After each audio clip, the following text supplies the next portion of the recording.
नमस्कार, news India देख रहे हैं आप और आपके साथ मैं हूं अंशिका पाठक। बुलेटिन की शुरुआत करेंगे बड़ी खबर के साथ। बड़ी खबर अमृतसर से आ रही है, जहां जीएमसी अस्पताल में आग से हड़कंप मच गया है। फायर ब्रिगेड की गाड़ियां मौके पर मौजूद हैं। अस्पताल के अंदर फंसे लोगों का रेस्क्यू लगातार जारी है। तो आग लगने की वजह से जो तमाम जो बिल्डिंग में धुआं हो गया है और इसके चलते जो फायर ब्रिगेड की गाड़ियां हैं वो मौके पर मौजूद है। आग को काबू में किया जा रहा है। अमृतसर से इस वक्त की बड़ी खबर, तस्वीरें देखकर आप खुद ही समझ जाएंगे कि आग कितनी भयंकर है। और अस्पताल में ये आग लगी है, जीएमसी अस्पताल में ये आग लगी है। फायर ब्रिगेड की गाड़ियां मौके पर मौजूद हैं। तमाम गाड़ियां लगातार लगी हुई हैं आग को काबू में पाने के लिए।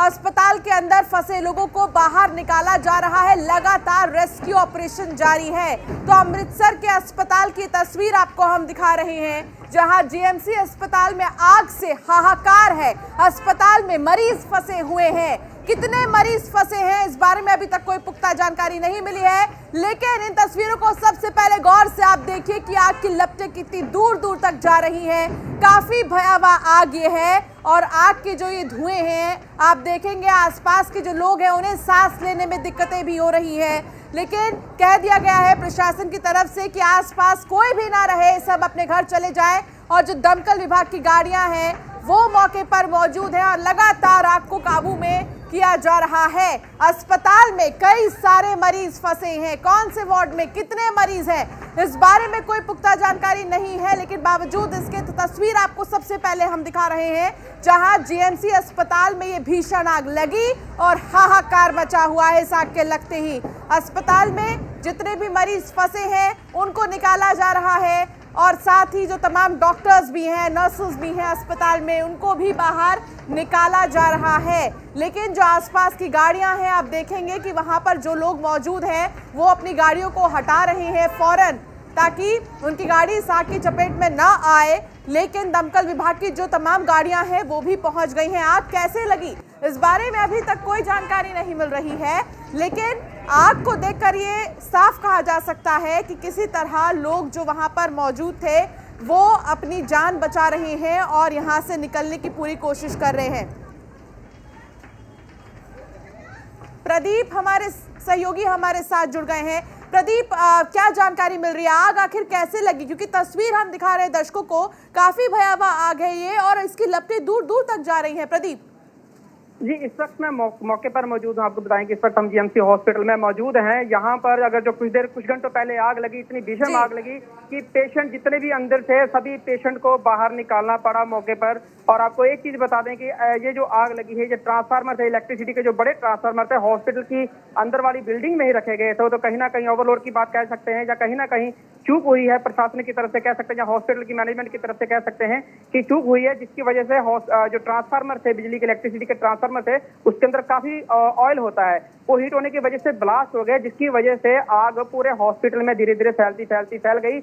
और दमकल विभाग की गाड़ियों की बात करें, फायर ब्रिगेड की गाड़ियों की बात करें, मौके पर 8 से 10 गाड़ियां मौके पर मौजूद यहाँ पर आई हैं। अगर ताजा हालात आपको बताएं, मेरे पीछे इस वक्त कैमरे के जरिए आप देख सकते हैं कि मौके की लोकेशन है। हालांकि ये 2 मंजिल में तो इतनी भीषण आग लग चुकी है कि पूरी बिल्डिंग जलकर खाक हो चुकी है। अगर मैं आपको अंदर के कुछ दृश्य दिखाऊं तो 2 ट्रांसफार्मर लगे थे, इलेक्ट्रिसिटी के बड़े ट्रांसफार्मर लगे थे, वो जलकर राख हो चुके हैं पूरी तरह से। उसके अंदर काफी तेल होता है, इसके अंदर एक ऑयल होता है, उसके वजह से ज्यादा ब्लास्ट हुआ है ट्रांसफार्मर। ये हॉस्पिटल की कहीं ना कहीं अगर लापरवाही की बात करें तो लापरवाही सामने देखने को मिल रही है। और फायर ब्रिगेड के अगर सीनियर अधिकारियों से बात करने की कोशिश करें तो वहां पर हमारे साथ इस वक्त उनसे बात करने की कोशिश करते हैं कि आखिर आग ज्यादा लगी किस चीज से। सर एक चीज बताइए सर, ये आग सर लगी कैसे, इसका मेन कारण क्या रहा? मेन कारण तो इलेक्ट्रिकल फायर ही है। एक चीज मैं आपको ये बता दूं, इलेक्ट्रिकल ज्यादा बताया जा रहा है। हम सीनियर अधिकारी से बात करते हैं, फायर ब्रिगेड के ऑफिसर है यहाँ पर पहुंचे, 8 से 10 गाड़ियां दमकल विभाग की यहाँ पर पहुंची, बातचीत करते हैं। सर मेन कारण सर क्या है? मेन कारण जो है इलेक्ट्रिकल फायर ही है। इलेक्ट्रिकल फायर जो ट्रांसफार्मर को हुई है बिजली के लोड के कारण, वही इलेक्ट्रिकल फायर वहां से आग बढ़ी है। सर दमकल विभाग की गाड़ियां कितनी? देखिए 8 गाड़ियां आई हैं हमारी जो काम कर रही हैं। इस वक्त भी हम देख रहे हैं, चेक कर रहे हैं कोई चीज ऐसी ना निकले। स्टिल वी आर वॉचिंग हम यहीं पे हैं, हम जाएंगे नहीं। नुकसान की बात करें सर, नुकसान कितना? नुकसान देखिए बहुत बड़ा हो सकता था अगर फायर ब्रिगेड इतनी जद्दोजहद के साथ सारा कंट्रोल ना करता। आप देख रहे हो अब तो बिल्कुल कोई ऐसा कोई जानी नुकसान नहीं हुआ, कुछ नहीं हुआ, सब कुछ कंट्रोल है। हॉस्पिटल की फायर सेफ्टी की बात करें, कहीं आपको देखने को मिली सर फायर सेफ्टी है यहाँ पर? ये अभी पहले सबसे पहला काम है फायर सेफ्टी, फायर को हम बुझा लें, कंट्रोल करके फ्री हो जाए, उसके बाद हम ये सारे जो डिस्कशन था ये बाद में होंगे। अभी स्टिल हमारा काम ये है, हम सर्च कर रहे हैं कोई अंदर कोई मरीज ना हो, तो ये चीजें बाद में देखेंगे। कितने मरीज की गिनती अगर बात करें, कुछ आइडिया होगा आपको कितने मरीज बाहर निकाले गए? काफी मरीज थे, देखिए गिनती नहीं हो सकती क्योंकि दूसरी साइड में भी काफी मरीज थे, सबको निकाल दिया गया बाहर। शुक्रिया। ये थे हमारे साथ फायर अधिकारी थे और यहाँ पर उन्होंने साफ तौर पर यह बताया कि किसी तरह की जान नहीं गई, कोई भी जानी माल का नुकसान नहीं हुआ। और आग लगने का सबसे बड़ा कारण यही बताया जा रहा है कि सिलेंडर जो इसके ट्रांसफार्मर थे वो बड़े ऑयल के बड़े ट्रांसफार्मर थे। अगर मैं आपको मौके की तस्वीरें भी दिखाने की कोशिश करूंगा, मेरे पीछे देख सकते हैं कि बिल्डिंग है पूरी तरह से जलकर खाक हो चुकी है। यहाँ पर जितनी भी इलेक्ट्रिसिटी की वायरें थी वो भी जलकर खाक हो चुकी हैं। जितने भी पेशेंट थे यहाँ पर उनको सभी को बाहर निकाल दिया गया है, सेफ जगह पर निकाल दिया गया है, लेकिन कहीं ना कहीं हफड़ा दफड़ी का माहौल बन गया है। जिस तरीके से आग लगी है, पेशेंट भी बहुत परेशान रहे और डॉक्टर भी सारे डॉक्टर ने भागकर अपनी जान बचाई यहाँ पर। लेकिन अगर हॉस्पिटल प्रशासन की बात करें, कहीं ना कहीं लापरवाही सामने आ रही है कि यहाँ पर उन्होंने फायर सेफ्टी का प्रबंध क्यों नहीं किया। अगर ऐसे बड़े ट्रांसफार्मर हॉस्पिटल की बिल्डिंग के अंदर लगाए थे, जो क्यों लगाए, इनको पहले से बाहर क्यों नहीं निकाला गया? जी प्रदीप, कितनी मंजिला हॉस्पिटल है ये, और फिर कितने मंजिले हॉस्पिटल में कितने मरीज वहां पर थे? एक एक मंजिले पर कितने लोग अभी तक बाहर निकल चुके हैं, इस बारे में क्या जानकारी मिल रही है? जी, मैं एक चीज मैं आपको साफ बता दूं कि ये जो हॉस्पिटल है अमृतसर का सबसे गुरु नानक देव हॉस्पिटल है, वो सबसे पुराना हॉस्पिटल है। ये तो बहुत बड़ा हॉस्पिटल है, सरकारी हॉस्पिटल है।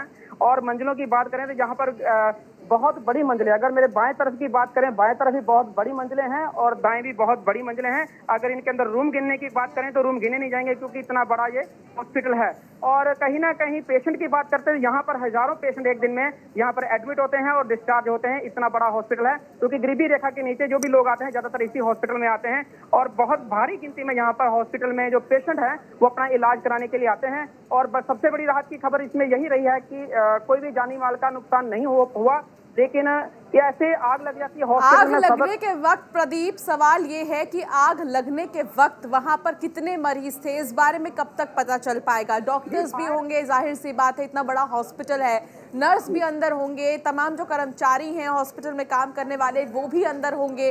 क्या उनको अभी तक बाहर निकाला जा चुका है?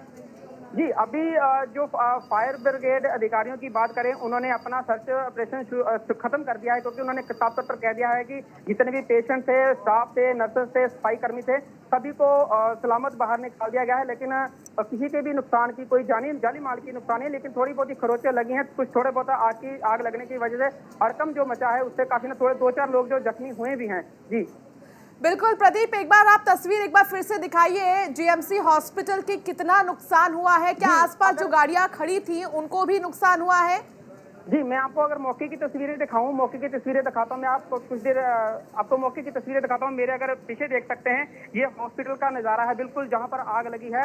ये पूरी बिल्डिंग जलकर खाक हो चुकी है। इसका जो व्हाइट वॉश था, पहले सफेद रंग का व्हाइट वॉश था, अब ये इतनी ज्यादा आग लगी है, ये बिल्कुल काले रंग में बदल चुकी है। यानी कि धुएं से इतना जबरदस्त धुआं निकला यहाँ पर कि काले रंग में ये पूरी बिल्डिंग तब्दील हो चुकी है। और ट्रांसफार्मर दिखाने की कोशिश करता हूँ, जो असल ब्लास्ट का कारण रहा इस हॉस्पिटल में कि कहाँ प्रशासन की प्रशासन की लापरवाही कहीं ना। ये है पैनल है, ये इलेक्ट्रिसिटी पैनल है, मैं आपको दिखा दूं ये पैनल है। हालांकि अधिकारियों ने अंदर जाने से मना कर दिया कि बिल्डिंग हीट के कारण गिर भी सकती है, कुछ बिल्डिंग का हिस्सा भी गिर सकता है, इसलिए हमें थोड़ा सा अलर्ट किया गया है कि कृपया आप बिल्डिंग के अंदर ना जाएं, कोई भी और भी नुकसान हो सकता है क्योंकि आग लगने की वजह से। प्रदीप, यहाँ पर एक बहुत बड़ी लापरवाही सामने आई है, देखिए, क्योंकि ये अस्पताल है तो यहाँ पर व्यवस्था एक अस्पताल की तरह होनी चाहिए कि अगर इनके आग लगे तो ऑटोमेटिकली जो फायर एक्सटिंग्विशर है वो ओपन हो जाते हैं और वाटरफॉल होने लगता है, लेकिन ऐसी कोई व्यवस्था यहाँ पर दिखाई नहीं दे रही है। और फिलहाल हम दर्शकों को भी सीधी तस्वीर दिखा रहे हैं कि कितनी भयानक आग ये लगी है, लेकिन इस आग पर अभी तक पूरे तरीके से काबू नहीं पाया जा सका है। प्रदीप, क्या इंतजाम वैसे थे अस्पताल में? मैं एक चीज बता दूं कि यहाँ पर अभी भी फायर ब्रिगेड की गाड़ियां मौजूद हैं। अगर सेफ्टी की बात करें, जो भी सरकार बनती है, हालांकि मौके की सरकार बनी है आम आदमी पार्टी की, भले उससे पहले कांग्रेस की सरकार बनी हो, लेकिन इस हॉस्पिटल को लेकर हर कोई बयानबाजी करता है, दावे ठोकता है कि इस हॉस्पिटल में जो सेहत सेवा है वो हम उच्च लेवल पर करेंगे, बहुत बढ़िया लेवल पर करेंगे। अगर मान सरकार की बात करें, उन्होंने भी साफ तौर पर कह दिया है कि सरकारी हॉस्पिटल में जितनी भी सेहत सेवाएं होंगी वो बहुत बढ़िया और शानदार होंगी। लेकिन कहीं ना कहीं हॉस्पिटल प्रशासन की ये लापरवाही सामने आती है कि ऐसे खतरनाक चीजें जिनसे आग लग सकती है, जानी नुकसान हो सकता है। हॉस्पिटल की बात करें, अगर करोड़ों का लाखों का नुकसान भी हॉस्पिटल में हो सकता है, तो उसी वजह से कहीं ना कहीं वो लापरवाही की वजह से यहाँ पर नुकसान हुआ है। और सरकार बात करते हैं सरकारों की, जो मौके पर सरकारें पहुंचती हैं, वो बातें करती हैं, अपनी सरकार बनाती हैं, लेकिन कहीं ना कहीं मौके की मौजूदा सरकारों को भी इन स्थितियों पर सामना करना चाहिए, इनको देखना चाहिए, ऐसे हालातों को जायजा लेना चाहिए। कि यहाँ पर अगर बात करें, विधायक भी पहुंचे थे, मौके का जायजा लेकर चले गए, लेकिन बड़ी बात यह है कि आने वाले समय में ऐसी गलतियां पूरी ठीक है प्रदीप, आप बने रहिए, हम सीधी जी। तस्वीर दिखा रहे हैं अमृतसर के जेएमसी अस्पताल की, जहां पर आग लगी है भीषण। तो दूसरी तरफ जो मरीज हैं वो बाहर निकल रहे हैं, किसी तरह अपने आप को बचा रहे हैं कि आग की चपेट में वो ना आए। फायर ब्रिगेड की गाड़ियां हैं, बड़ी बड़ी गाड़ियां फायर ब्रिगेड की, जो मौके पर मौजूद हैं और लगातार आग को बुझाने का प्रयास किया जा रहा है। प्रदीप, कई सारे ऐसे मरीज हैं जिनको इमरजेंसी में बाहर निकाला गया है, लेकिन वो अस्पताल के बाहर ही लेटने को मजबूर है। बेड्स बाहर लगा दिए गए हैं क्योंकि उनकी हालत बहुत ज्यादा खराब है। ऐसे में जिम्मेदारी कौन लेगा इन मरीजों की? ਅੱਗ ਅੰਦਰ ਬਲਾਸਟ ਦੀ ਆਵਾਜ਼ ਸੁਣੀ ਸੀ ਜੀ। ਉੱਥੇ ਨਾ ਟਰਾਂਸਫਾਰਮ ਹੈ ਉਹ ਬਲਾਸਟ ਹੋਇਆ ਸੀਗਾ। ਪਹਿਲਾਂ ਇੱਕ ਹੋਇਆ, ਫਿਰ ਦੂਸਰਾ ਹੋਇਆ, ਫਿਰ 15 ਮਿੰਟ ਬਾਅਦ ਦੂਸਰਾ ਹੋਇਆ, ਫਿਰ 15 ਮਿੰਟ ਬਾਅਦ ਤੀਸਰਾ ਹੋਇਆ। ਕਿੰਨੀ ਕੁ ਅੱਗ ਲੱਗੀ ਸੀ ਅੰਦਰ? ਅੱਗ ਬਹੁਤ ਜ਼ਿਆਦਾ ਸੀ ਜੀ। ਕੀ ਅੰਦਰ ਤੁਹਾਡਾ ਮਰੀਜ਼ ਕੌਣ ਸੀ ਅੰਦਰ? ਸਾਡੇ ਅਮਨਦੀਪ ਸੀ ਜੀ ਅੰਦਰ ਜੀ, ਪ੍ਰੀਤ ਕੌਰ। ਕੀ ਇਹਨਾਂ ਕੋਲ ਤਾਂ ਚੱਲਿਆ ਵੀ ਨਹੀਂ ਜਾਂਦਾ, ਫਿਰ ਇਹਨੂੰ ਕਿਵੇਂ ਲਿਆਂਦਾ? ਇਹ ਭਾਜੀ 4-5 ਬੰਦਿਆਂ ਦੀ ਹੈਲਪ ਲੈ ਕੇ ਤੇ ਗੱਡੇ ਸਮੇਤ ਚੱਕ ਕੇ ਲਿਆਂਦਾ ਜੀ ਬਾਹਰ। ਇਹਦੇ ਵਿੱਚ ਕਿੰਨਾ ਦੀ ਗਲਤੀ ਸਮਝਦੇ ਹੋ? ਇਹਦੇ ਵਿੱਚ ਤੇ ਗਲਤੀ ਕਿਸੇ ਦੀ ਨਹੀਂ ਸਮਝਦੇ ਸਾਰੇ ਅਸੀਂ ਤੇ, ਕਿਉਂਕਿ ਡਾਕਟਰ ਸਾਰੇ ਕਹਿਣ ਡਏ ਸੀਗੇ ਕਿ ਕੋਈ ਗੱਲ ਨਹੀਂ ਜੀ, ਅਸੀਂ ਮਤਲਬ ਸਾਰਿਆਂ ਨੂੰ ਜੀ ਲਾਪਰਵਾਹੀ ਕਰਕੇ ਹੋਇਆ ਸਭ ਤੋਂ ਇਹ ਸਾਰੀ ਉੱਥੇ ਥੋੜੀ ਜਿਹੀ ਲਾਪਰਵਾਹੀ ਹੋ ਗਈ ਉਹਨਾਂ ਨੇ। ਸਰ ਬਹੁਤ ਲਾਪਰਵਾਹੀ ਕਿੰਨਾ ਦੀ ਸਮਝਦੇ ਹੋ? ਉਹ ਜਿਹੜੇ ਮਤਲਬ ਕਿ ਬਿਜਲੀ ਮਹਿਕਮੇ ਵਾਲੇ ਆ, ਉਹਨਾਂ ਨੂੰ ਚਾਹੀਦਾ ਹੈਗਾ ਵੀ ਇਹ 15-20 ਮਿੰਟ ਪਹਿਲਾਂ ਅੱਗ ਲੱਗੀ ਸੀ। 15-20 ਮਿੰਟ ਪਹਿਲਾਂ ਅੱਗ ਲੱਗੀ, ਉਹਨਾਂ ਨੇ ਕਿਸੇ ਨੇ ਬੁਝਾਉਣ ਦੀ ਕੋਸ਼ਿਸ਼ ਨਹੀਂ ਕੀਤੀ, ਹੌਲੀ ਹੌਲੀ ਵੱਧਦੀ। तो आप सुन रहे थे तमाम जो मरीज इस वक्त बाहर मौजूद हैं और किसी तरह वो अपनी जान बचा के बाहर निकले हैं। ये वो मरीज हैं जो अपना दर्द बयां कर रहे हैं, हालांकि बहुत ज़्यादा परेशान हैं, अपनी समस्या से, स्वास्थ्य समस्या से वो जूझ रहे हैं, लेकिन बावजूद इससे किसी तरह वो बाहर निकले हैं। उनका यही कहना है कि उनकी मदद की जाए। बहुत शुक्रिया प्रदीप इस तमाम जानकारी के लिए। आगे बढ़ते हैं खबरों में। वीआईपी कल्चर के खिलाफ मान सरकार ने एक और बड़ा फैसला किया है। पंजाब के जेलों में वीआईपी सेल के कॉन्सेप्ट को खत्म करने जा रही है सरकार। मान सरकार जेलों में मिलने वाले मोबाइलों को लेकर सख्त नजर आ रही है। इसे लेकर पंजाब की जेल में सर्च ड्राइव शुरू हो गई है, जिसमें अब तक 710 मोबाइल जब्त किए जा चुके हैं। साफ है कि सीएम भगवंत मान ने जेलों से चलने वाले काले कारोबार को खत्म करने के लिए ये कदम उठाया है।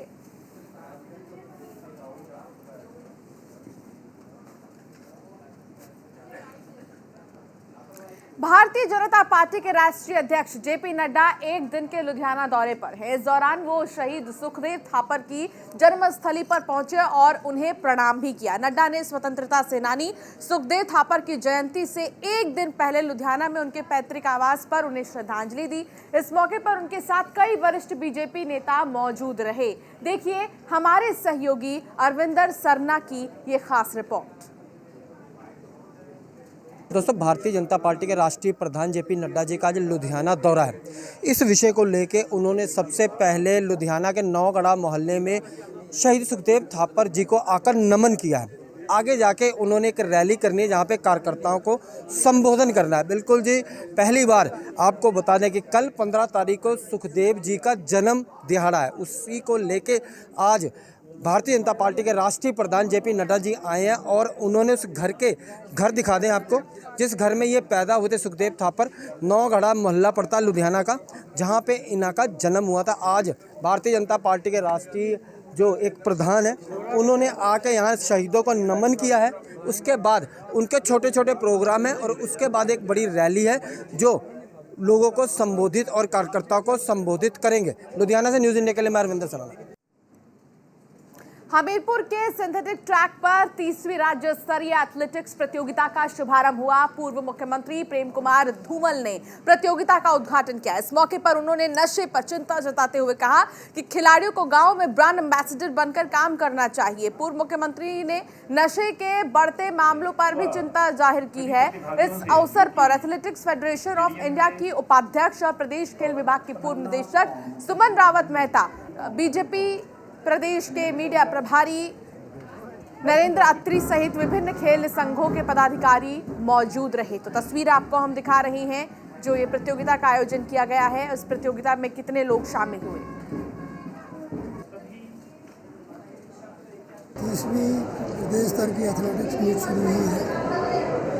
पहले मैं सभी का स्वागत करूंगा जो आए हैं। शुभकामनाएं देता हूँ पार्टिसिपेंट्स को और आशा करता हूँ कि वो खेल की भावना से खेलेंगे और अच्छे स्टैंडर्ड में रिकॉर्ड काम करेंगे। और इस गर्मी में, इस दिन में भी जो जोश एथलेटिक्स में है वो प्रशंसनीय है। मुझे विश्वास है वो बढ़िया खेल दिखाएंगे। आयोजक के प्रति भी पूरा प्रयास कर रहे हैं। प्रदेश स्तर की प्रतियोगिता है, यहाँ से निकलेंगे खिलाड़ी राष्ट्रीय स्तर तक जाएंगे, राष्ट्रीय से अंतर्राष्ट्रीय स्तर पर जाए। सुविधाएं लगातार प्रदेश में बढ़ रही है। एथलेटिक एसोसिएशन और हमीरपुर जिला एथलेटिक एसोसिएशन के संयुक्त तत्वाधान में आज हमीरपुर में 30वीं प्रदेश स्तरीय प्रतियोगिता शुरू हुई है। प्रदेश के श्रद्धेय नेता प्रेम कुमार धूमल जी ने इस प्रतियोगिता का शुभारंभ किया और बच्चों को अपना आशीर्वाद दिया। इस प्रतियोगिता में प्रदेश के पहली बार ऐसा हो रहा है कि सभी 12 जिलों से जो हैं वो खिलाड़ी भाग ले रहे हैं। 450 से अधिक खिलाड़ियों का इसमें प्रतिभागिता हो रही है, जिसमें 300 के करीब लड़के हैं और 150 के करीब लड़कियां हैं। यहाँ पे जितने भी खिलाड़ी आए हैं उनमें कई पहले भी राष्ट्रीय स्तर पर अपनी प्रतिभा का प्रदर्शन कर चुके हैं, अपना लोहा मनवा चुके हैं, कई प्रकार के पदक जीत चुके हैं। वही खिलाड़ी अपनी प्रतिभा यहाँ दिखा रहे हैं। इस प्रतियोगिता से जो विजेता खिलाड़ी होंगे वो एथलेटिक फेडरेशन ऑफ इंडिया के द्वारा जैसे विभिन्न प्रकार की प्रतियोगिताएं करवाई जाती हैं, जिनमें इंटर डिस्ट्रिक्ट चैंपियनशिप होती है, चाहे ऑल इंडिया जो इंटर स्टेट चैंपियनशिप होती हैं या नेशनल ओपन चैंपियनशिप्स होती हैं, वहाँ के लिए खिलाड़ियों का चयन भी यहाँ से किया जाएगा। गुरदासपुर रेलवे गेट के पास रेल विभाग ने अतिक्रमण के खिलाफ कार्रवाई की है। प्रशासन की कार्रवाई से इलाके में तनाव बढ़ गया है। इस दौरान भारी संख्या में रेलवे पुलिस और पंजाब पुलिस के अधिकारी मौजूद रहे। रेलवे विभाग का कहना है कि अवैध कब्जा करने वालों को पहले ही नोटिस जारी किया जा चुका था। प्रशासन के मुताबिक लोगों ने सरकार की जमीन पर 50 साल से कब्जा कर रखा है।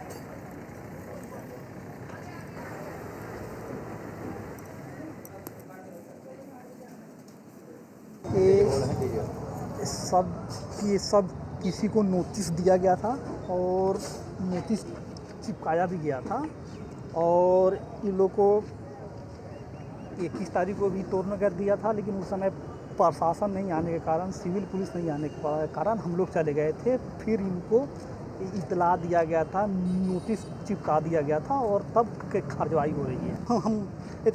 हमारे जो स्टेट ऑफिसर हैं उनका है ऑर्डर का हम फ्लो कर रहे हैं। 70 साल तो रह रहे थे। हाँ जी, तो ढाई जाते, मेरा घर भी ढाई जाते, मैं कल्ला रहना, कल्ला कमान वाला सर, तो करी जाते काम खराब सर। तो मैं कित्थे जावांगा, मेरा ना घर ना बाहर, मैं अगे ना पिछे कोई, तो मैं कित्थे जावां सर। हम जनता पार्टी कह रही सी कि घर भी देवांगे तो नौकरियां भी देवांगे, तो कित्थे गई हुण आम जनता पार्टी। हुण तो मेरा दिल करता मैं कमा कुछ, पर मैं कह नहीं सकता, कोई माड़ा लफ्ज़ बोल नहीं सकता, पर मैंने बोलना पै सकता है जिवें कर रहे हैं मेरे नाल। पंजाब के कोट दाता गांव में एक दिल दहला देने वाला मामला सामने आया है, जिसमें एक पति ने अपनी पत्नी के सिर में गोली मारकर उसकी हत्या कर दी और बाद में खुद को भी गोली मार ली। मामला घरेलू विवाद का बताया जा रहा है। मौके पर पहुंचे हरिके थाने के एसएचओ ने मामले की गंभीरता से जांच की बात कही है और कहा है कि जो भी तथ्य सामने आएगा उसके अनुसार कार्रवाई की जाएगी।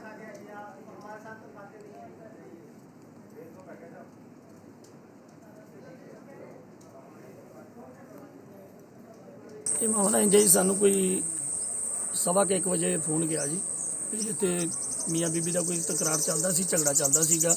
ਲੜਕੀ ਜਿਹੜੀ 7-8 ਸਾਲ ਪਹਿਲਾਂ ਵਿਆਹੀ ਹੋਈ ਸੀਗੀ, ਬੋਪਰਾ ਪਿੰਡ ਹੈ, ਪੱਟੀ ਦੇ ਲੱਗੇ ਪੈਂਦਾ ਜੀ। ਤੇ ਉਹਦੇ ਹਸਬੈਂਡ ਜਿਹੜੇ ਆ ਉਹ ਆਏ ਆ ਤੇ ਉਹਨਾਂ ਨੇ ਆਣ ਕੇ ਗੋਲੀ ਮਾਰੀ ਆ। ਲੜਕੀ ਦੇ ਗੋਲੀ ਮਾਰ ਦਿੱਤੀ ਆ ਤੇ ਮੌਕੇ ਤੇ ਪਹੁੰਚੋ ਜੀ। ਜਦ ਅਸੀਂ ਮੌਕੇ ਤੇ ਪਹੁੰਚੇ ਆ, ਲੜਕੀ ਜਿਹੜੀ ਆ ਉਸ ਨੂੰ ਪਰਿਵਾਰ ਜਿਹੜਾ ਵਾ ਹਸਪਤਾਲ ਲਿਜਾ ਚੁੱਕਾ ਸੀਗਾ। ਰਸਤੇ ਵਿੱਚ ਜਾਂਦਿਆਂ ਦੱਸਿਆ ਕਿ ਉਹਦੀ ਡੈਥ ਹੋ ਗਈ ਆ ਤੇ ਉਸ ਤੋਂ ਬਾਅਦ ਤਫਤੀਸ਼ ਜਿਹੜੀ ਮੁਕੱਦਮਾ ਦਰਜ ਕਰ ਲਿਆ ਗਿਆ ਵਾ। ਤਫਤੀਸ਼ ਚਾਲੂ ਹੈ ਜੀ। ਲੜਕੀ ਜਿਹੜੀ ਹੈ ਜੀ ਉਹ ਪਰਮਜੀਤ ਕੌਰ ਹੈ ਤੇ ਲੜਕਾ ਜਿਹੜਾ ਉਹਦਾ ਹਸਬੈਂਡ ਸੀਗਾ ਉਹ ਇੰਦਰਜੀਤ ਹੈ ਜੀ।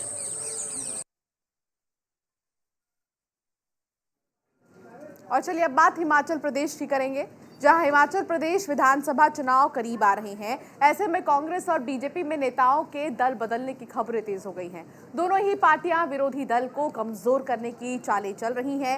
अब कांग्रेस ने दावा किया है कि जल्द ही हिमाचल बीजेपी के 2 बड़े चेहरों को कांग्रेस का हाथ थामेंगे। इसी पर संचालन समिति के संयोजक और डलहौजी कांग्रेस पार्टी की वरिष्ठ नेता आशा कुमारी ने हमारे सहयोगी मंजूर पठान से खास बातचीत की।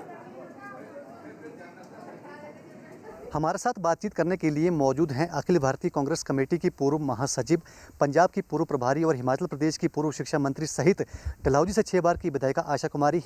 राष्ट्रीय अध्यक्ष सोनिया गांधी ने इन्हें हिमाचल प्रदेश संचालन समिति का संयोजक बनाया है। सबसे पहले उनसे बातचीत कर लेते हैं।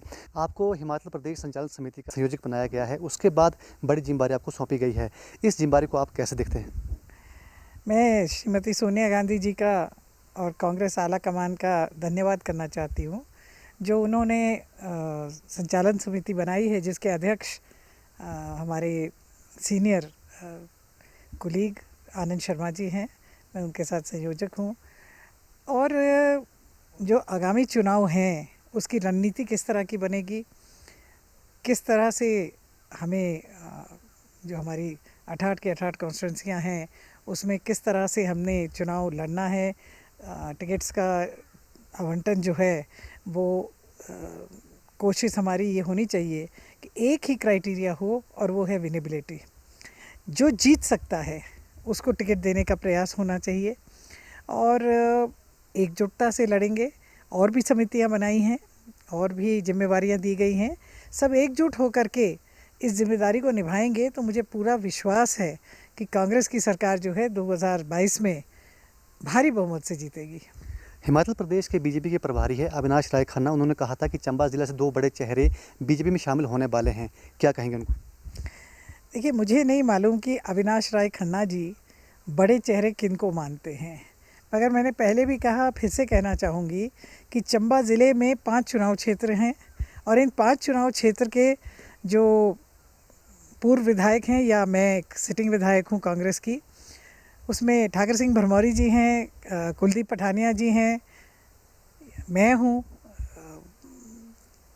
सुरेंद्र भारद्वाज जी हैं और नीरज नैयर जी हैं। 5 में से एक भी जो है कांग्रेस छोड़ के जाने वाला नहीं। तो बड़े चेहरे तो यही हैं।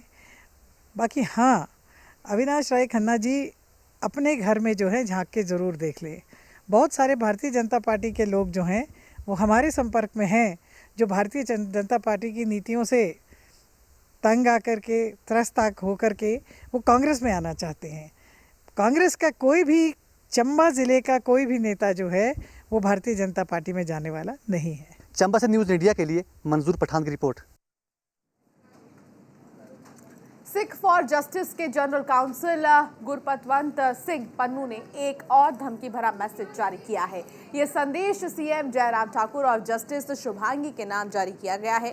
पन्नू ने कहा कि सिख फॉर जस्टिस ने खालिस्तान का झंडा फहराया है, कोई बम नहीं उड़ाया है। पन्नू ने चेतावनी भरे लहजे में कहा कि खालिस्तानी झंडे के खिलाफ मुकदमा बंद करो, नहीं तो अंजाम भुगतना पड़ेगा। मैसेज के मुताबिक संगठन 6 जून को जर्नैल सिंह भिंडरावाले की शहादत के दिन हिमाचल में होने वाले खालिस्तान रेफरेंडम की तारीख की घोषणा करेगा।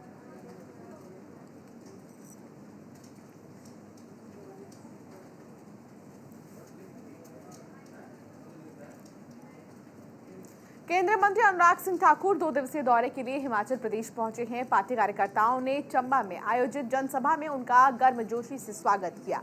मंत्री अनुराग ठाकुर जनसभा में शामिल हुए और जनता की समस्याएं सुनी।